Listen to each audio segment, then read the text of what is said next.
wabarakatuh, Bapak Ibu hadirin sekalian yang dimuliakan. Di bulan puasa ini, sebagaimana bulan-bulan puasa yang lalu, Allah beri kita lagi kesempatan untuk menambah amal, muhasabah diri, kontemplasi seperti yang kemarin disampaikan oleh Pak Bersat, untuk semakin pada akhirnya semakin meningkatkan ketakwaan kita kepada Allah Subhanahu wa taala. Yang makna ketakwaan itu adalah kita melaksanakan semua yang diperintahkan dan meninggalkan yang dilarang. Dan yang diperintahkan itu bukan hanya ibadah mahdoh. Perintah agama ini juga mencakup muamalah. Baik muamalah bisnis, muamalah sosial masyarakat, maupun muamalah dalam pemerintahan. Aman. Kemudian ad-dinu usul wal sultan harisun, dan seterusnya. Bahwa agama dan kekuasaan itu ibarat dua saudara kembar. Agama dan kekuasaan itu ibarat dua saudara kembar. Karena itu sudah dikatakan agama itu adalah fondasi dan kekuasaan itu adalah penjaganya. Agama adalah fondasi dan kekuasaan itu adalah penjaganya. Apa saja yang tidak memiliki fondasi pasti hancur. Apa saja yang tidak memiliki penjaga maka akan lenyap. Karena itu agama dan kekuasaan itu dua sisi mata uang. Tidak bisa dipisahkan satu dengan yang lain. Kalau dipisahkan maka yang terjadi adalah kondisi yang berlaku saat ini. Bahkan bisa lebih parah. Karena itu sesungguhnya kalau ini dijalankan dengan penuh kesadaran, maka pengkondisian perbuatan baik itu mestinya menjadi kebiasaan kita sehari-hari, bahkan sampai ke luar Ramadan ini. Habit, kebiasaan.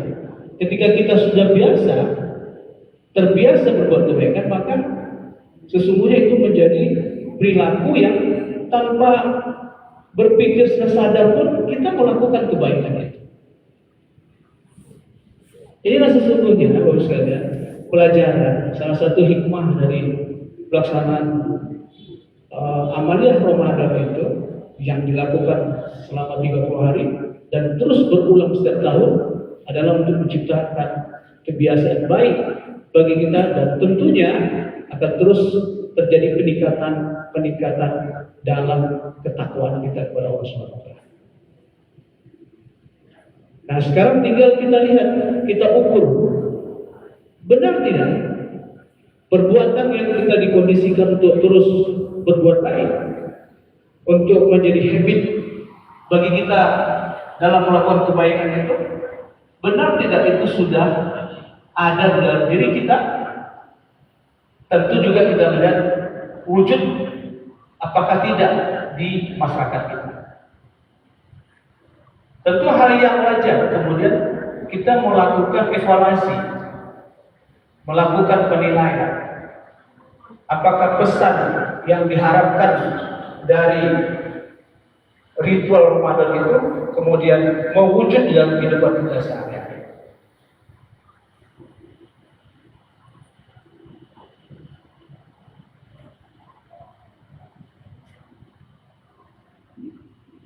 Hadirin Bapak Ibu sekalian yang dimuliakan oleh Allah Subhanahu wa taala. Puasa yang kita jalankan kemudian itu dilaksanakan dengan penuh keimanan dan mengharapkan ridho dari Allah SWT, maka itu sesungguhnya yang akan mengantarkan kepada ketakwaan. Ketakwaan yang artinya adalah kita melakukan apa yang diperintahkan dan meninggalkan apa yang dilarang. Untuk mengukur seperti yang tadi yang kami sampaikan, Ada salah satu riset survei yang dilakukan oleh Pew Research pada tahun 2024. Pew Research ini lembaga nirlaba independen yang berada di Washington, Amerika Serikat. Tahun 2024, Bapak sekalian, tanggal 9 Agustus 2024 mereka merilis hasil survei mereka yang menyatakan bahwa Indonesia adalah negara yang paling religius sedunia. Bapak sekalian. Bahwa Indonesia adalah negara yang masyarakatnya paling religius sedunia. Bahkan mengalahkan negara-negara Timur Tengah. Nah, itu bisa dicek, Bapak Ibu bisa cek di internet hasil survei Pew Research tanggal 9 Agustus 2024. Jadi kita Indonesia ini adalah negara yang masyarakatnya terreligius sedunia. Nah, kita tentu bersyukur Bapak Saudara. Inilah mungkin buah dari pelaksanaan puasa yang dilakukan oleh masyarakat Indonesia yang terus berkembang itu. Tetapi Bapak Saudara, ketika kita melihat kepada kenyataan, ya kan, bahkan hari ini begitu banyak terungkap persoalan-persoalan yang itu jelas bertentangan dengan tujuan dari puasa, takwa katanya. Bahkan tahun ini kita mendengarkan bahwa negara yang paling korup di dunia itu, pelakunya justru nomor 2 sedunia itu ada di kita. Ini kan dua hal yang kontradiktif.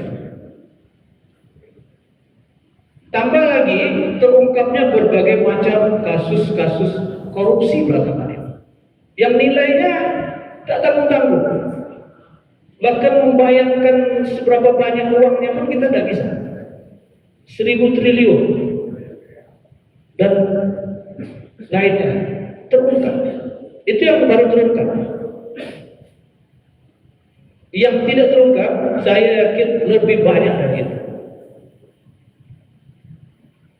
Jadi dalam satu sisi kita adalah negara dengan tingkat religiusitas yang paling wahid nomor 1 di dunia, tetapi dalam waktu yang bersamaan juga adalah negara yang korupsinya tidak tanggung-tanggung.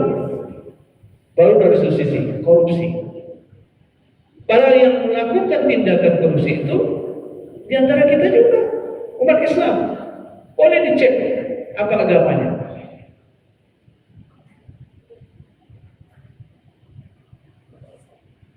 Belum lagi kemudian maraknya judi online. Siapa pelakunya? Judi online itu, Bapak sekalian, itu melibatkan 8,8 juta warga dengan putaran uangnya itu 600 triliun perputaran uang untuk judi online itu. Nah, siapa pelaku judi online? Pasti tidak jauh dari masyarakat kita juga. Bagus sekali. Kita tidak bisa mencukupkan diri hanya melihat pada tingkat kesolehan pribadi kita, tidak. Sebab kita juga diwajibkan oleh agama ini untuk juga melihat lingkungan masyarakat. Kita tidak bisa asik hanya soleh sendiri, takwa sendiri, tidak boleh. Sebab ada kewajiban yang melekat pada Islam Muslim.